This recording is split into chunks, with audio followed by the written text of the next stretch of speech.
wa ala alihi wasallam. Pertama kali saya mohon maaf kalau saya berdiri nanti juga riuh.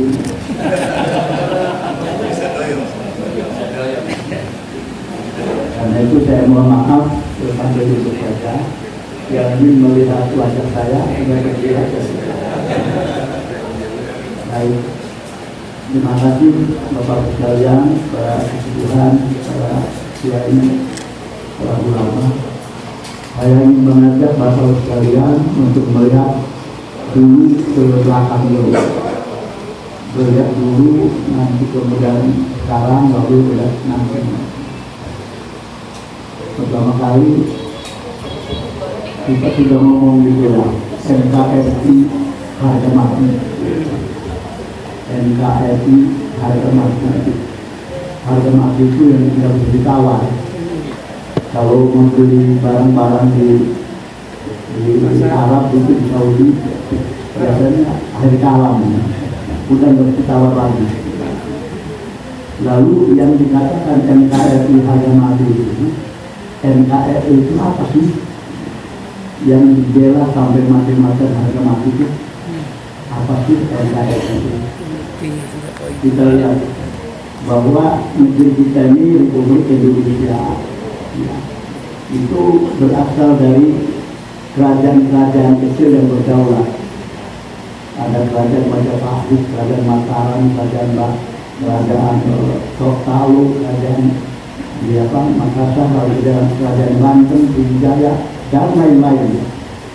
Terdiri dari kerajaan-kerajaan itu yang satu sama lain kadang-kadang damai, kadang-kadang rusuh. Banten menyerang Palembang, Sriwijaya, kemudian Majapahit menyerang Mataram dan seterusnya. Jadi wilayah kita ini begitu. Itulah asal kita begitu. Lalu datang penjajah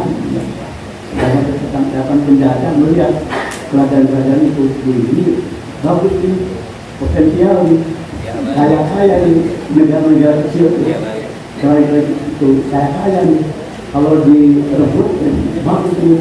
Tapi bagaimana caranya? Nah, untuk cara yang efektif itu bukan dengan jalan militer, tapi juga dengan jalan kebudayaan.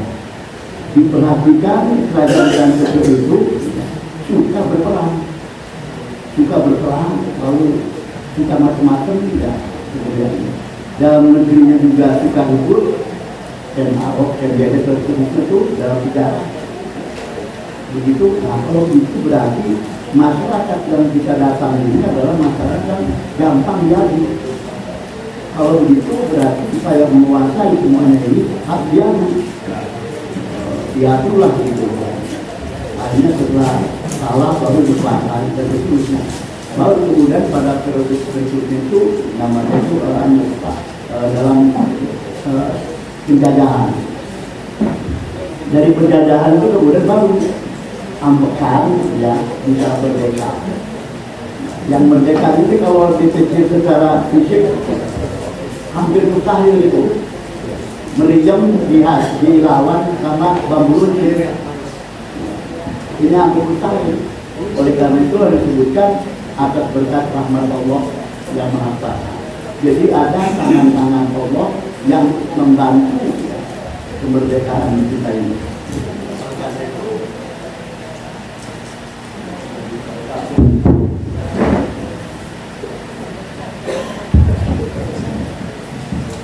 Oleh karena itu apapun yang kita lakukan itu ya sebenarnya memang bergantung kepada Allah Subhanahu wa Ta'ala.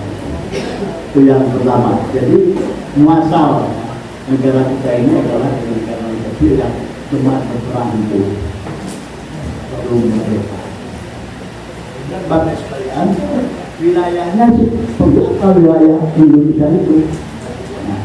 Pada waktu SD itu kita belajarnya dari barat sampai ke timur sebagai pulau-pulau, sambung menyambung menjadi satu. Itulah Indonesia. Ya, jadi wilayah Indonesia itu yaitu ya wilayah kepulauan. bersajar pulau-pulau sambil menyambung pulaunya itu satu sama lain. Ya pertanyaannya yang nyambung apa? Buktinya antara satu pulau dengan pulau lain itu yang nyambung apa? Ya yang nyambung ya laut. Laut itu jadi laut berfungsi sebagai penyambung dan pemersatu daerah-daerah tenggara di Indonesia itu. Oleh karena itu berarti itu ya laut kita yang menjadi pemersatu wilayah kepulauan kita ini berarti orangnya sendiri, penduduknya sendiri yang berada di pulau-pulau itu menghadapi laut itu bukan sesuatu yang tak menghadapi laut itu bukan sesuatu yang menggelisahkan, tapi itu laut itulah yang menjadi pemersatu. Karena itulah kemudian nyarian anak kecil itu yang kedua itu adalah nenek moyangku orang ke laut, gemar mengarungi samudra, badai dan ombak terjang gitu ya. Tidak ada takut berani. Kenapa? Karena memang orang kita ini orang laut, orang yang memandang laut sebagai kesatuan dari alam itu. Karena itu lalu kita bilang yang pulau namanya tanah, yang laut namanya air. Nah, tanah air itu kemudian apa ya? Yang di Indonesia sebagai negara kepulauan. Nah, oleh karena kita berada di pulau-pulau, maka yang terjadi adalah masing-masing penduduk di pulau itu punya kebiasaan yang berbeda. Orang Sumatera beda, orang Jawa beda, orang Bali beda, dan seterusnya. Berbeda-beda, lalu terbentuklah etnik, kebudayaan dan seterusnya, sehingga menjadikan bahwa bangsa saya ini memang bangsa yang beragam, macam-macam, ada bilang-bilang macam budaya. Nah, yang bilang-bilang macam itu ada di wilayah yang namanya Republik Indonesia. Sudah pasti kalau bermacam-macam itu akan terjadi keusakan, Kalau memang orang di mana-mana pasti terjadi keusakan itu. Mungkin pasti karena kan berbeda tadi usak gitu. Nah, keusakan itu kemudian ya ada yang mengarah pada yang positif, namanya harmoni. Ada yang keusakan yang negatif, namanya disintegrasi. Jadi antara integrasi dan integrasi itu sebagai konsekuensi dari keusakan orang yang bermacam-macam. Nah inilah kita. Dan itu leluhur kita bagaimana mempersatukan, bagaimana mengendalikan keusakan itu supaya berbagai harmoni. Muncullah kemudian namanya filsafat negara kita yang disebut dengan Pancasila. Jadi rupanya di Pancasila sebagai pemersatu keusakan tadi itu lagi-lagi ini ada tangan-tangan yang maha kuasa, ya, yang tangan-tangan yang maha kuasa. Kalau terima Pak Mbak tadi barangkali ada yang disebut tengah malam sanur ya untuk mencari inspirasi bisa dipersatukan gitu. Nah kemudian ada orang yang usah itu pengen usah bukan pengen harmoni tapi usah terus, dan ini yang kemudian dihadapi oleh yang harmoni tadi. Nah kalau kita terus itulah Indonesia pertama. Jadi kita punya Pancasila sebagai pengendali dari keusakan yang negatif menuju keusakan yang harmoni. Yang kedua disebutkan pula lagu kebangsaan Indonesia Raya kita yang biasa dikumandangkan oleh upacara, lebih kalau upacara proklamasi kemerdekaan itu baik-baik dalam syair gubahan yang ada pada makna lagu kebangsaan Indonesia Raya itu melihat ini pertama kali disebutkan soal individu masing-masing KII yang berada di Indonesia. Oleh karena itu yang kata aku, Indonesia tanah air aku. Tapi kemudian ketika bertahan, ya ketika dipertahankan, maka jadi kita. Dari aku jadi kita itu proses ya. Satu proses yang tidak gampang gitu. Setiap aku mengakui aku yang lain sehingga menjadi kita, itu satu proses kebudayaan yang luar biasa terjadi. Itu dipesankan dalam lagu kebangsaan kita. Belum lagi isinya itu. Kalau begitu kita lihat yang 3 saksa ya, yang 3 saksa. Pertama tanah air itu, tanah tumpah darah, sebutkan tumpah darah. Dan seterusnya. Tanda yang kedua, tanda yang suci, saksa dan seterusnya itu coba kita perhatikan itu. Lagu kebangsaan Indonesia. Dan lagu kebangsaan Indonesia itu dikumandangkan pada waktu penutupan Hari Sumpah Pemuda. Tahun dari tahun pertama itu lagu kebangsaan Indonesia. Nah, karena itu yang ketiga Pancasila, kebangsaan, sekarang ke Sumpah Pemuda, Sumpah Pemuda yang digambarkan itu. Nah, berbagai kebudayaan, berbagai tradisi bahasa macam-macam itu. Bahasa juga lebih dari 1000 bahasa. Bahasa Jawa sendiri itu macam-macam ya, macam-macam logatnya. Banyak sekali bahasanya, tapi itu bisa dipersatukan dalam bahasa persatuan namanya bahasa Indonesia. Tapi Nusa, kepulauan yang Nusa dikatakan itu kepulauan Indonesia. Dan seterusnya bahasanya, bangsanya dan seterusnya. Jadi disatukan itu yang ketiga ya, dengan Sumpah Pemuda. Kemudian kalau kita lagi, kalau dulu zaman SD itu ada nyanyian lagu-lagu wajib di itu lagu wajib itu isi kan itu seperti Rayuan Pulau Kelapa, melambai-lambai di pantai dalam pantai itu menjadi menjadikan pengobat kegundahan manusia semuanya. Kalau nanti pantai itu dikuasai oleh orang, tidak di pantai tidak menjadi melambai-lambai di pantai dan seterusnya. Itulah Indonesia. Di dalam Indonesia itu ada satu daratan, yaitu di ujung barat Pulau Jawa yang namanya Banten. Nah, kalau kita bicara Banten ya, waktu Banten. Apa sih Banten itu? Nah, orang menyebutkan Banten ini, kenapa namanya Banten? Oh, katanya itu karena berasal dari bantahan. Bantahan itu artinya orang yang suka membantah. Kalau saya berpikir apa suka ngebantah itu artinya apa? Suka ngebantah itu bukan berarti menolak sesuatu yang lain, itu ngebantah bukan. Tetapi pembicaraan ataupun apa saja itu dimulai dari menolak dulu. Kalau diajak anak begini ya, Allah ini mau begini. Jadi tidak harus ngaplok gitu. Kalau udah itu berangkat dari mengkulili. Kamu ditantang juga mengkulili ya, lingkis ini. Dan seterusnya gitu.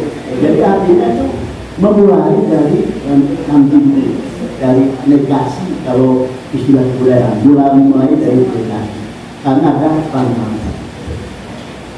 Nah kemudian dari bantahan tadi itu kalau kita pelajari dulu tentang Banten itu ya, Banten itu mulai saya ajak itu ketika pertarungan antara Prabu Putih dengan Sultan Hasanuddin dengan Maulana Hasanuddin. Ya itu diabadikan dalam bawah jelaskan itu. Kenapa Maulana Hasanuddin berani itu? Dan ngomong kalau saya salah saya bersedia takluk kepada kamu, termasuk takluk hati kami. Ya, berarti ngomong begitu. Nah, sementara Penuntut Umum, kalau saya kalah, saya mau ikut kepada kamu. Kita bertarung, bertarung ya, digambarkan itu ya, ngadu ayam itu, bertarung itu. Saya teringat pertarungan ngadu ayam itu, pertarungan Nabi Musa dengan Nabi Musa yang diadu berulang gitu ya. Kalau Islam ini orang mungkin dengan ini ngadu ayam. Ceritanya kalahlah seperti ya, kalah si Penuntut ini kalah. Tapi tidak mau kalah. Dia mau kalah. Nah, Hasanul itu harus menang.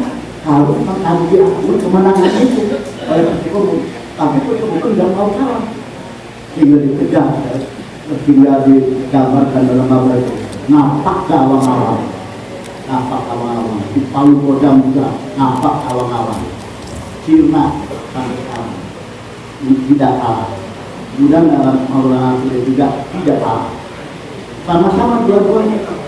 Apa yang makna yang kita ambil dari itu antara yang penduduk lokal yang namanya Prabu Sukomon dengan Maulana Nasruddin yang penyebab kami sama-sama. Itu yang pertama. Kemudian yang lain-lain lagi dalam cerita-cerita pendek di bahasa yang terjadi di masyarakat.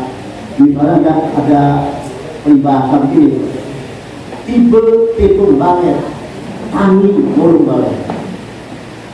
Tibe pitung balen, tani bolong balen.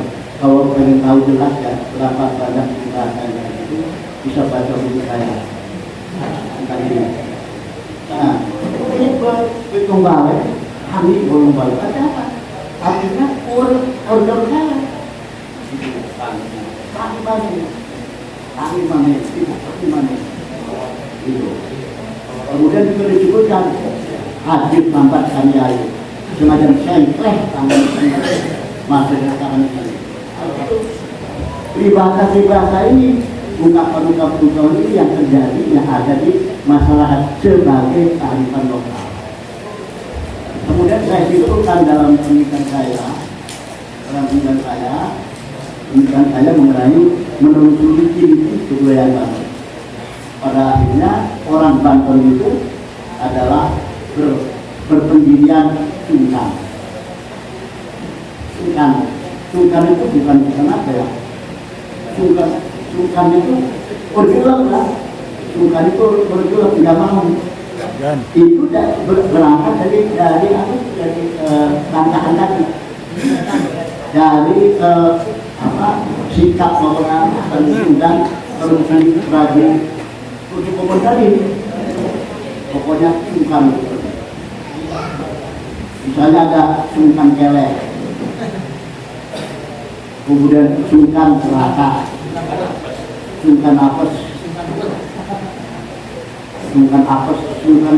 segala lah ada sungkan tadi.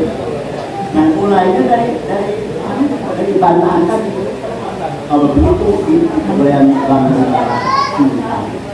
Nah, kalau di kebudayaan Sulawesi Selatan, Bukit Makassar itu namanya siri. Kalau di di Aceh itu apa namanya dalam di Jawa ada ini kebudayaan itu. Nah, yang disungkan ini itu posisinya seperti pendulum. Pendulum itu kayak apa? Gandul jam dari muter-muter. Ada di sebelah kanan, ada di sebelah kiri. Sebelah kanan itu positif, sebelah kiri negatif. Jadi misalnya kalau sungkan kelek itu maknanya apa? Harus menang. Sungkan serakah, tapi sungkan itu artinya perbuatannya pasti asal-asal di negatif. Kemudian ada apa dari sungkan itu. Oleh karena itu, ya, sungkan yang menuju ke positif ini dimanfaatkan oleh kita. Lalu sungkan yang bergeser-geserkan dulu itu bisa dibaca oleh orang lain. Kalau orang Banten itu sungkan pegel, tetapi malas. Tapi pengen makan. Pengen malas, saya pengen makan, pengen belanja. Kalau kita mah dikasih suap, dikasih cuan, dikasih bisnis, supaya dia tidak bergerak pada yang positif. Itu ya dimanfaatkan itu. Itu yang apa yang intinya ke budaya Banten. Kemudian yang berikutnya Bapak sekalian, kalau kita melihat peta lagi, peta Banten, di sebelah utara ada Laut Jawa, sebelah selatan Laut Samudra Hindia, sebelah barat ada Selat Sunda.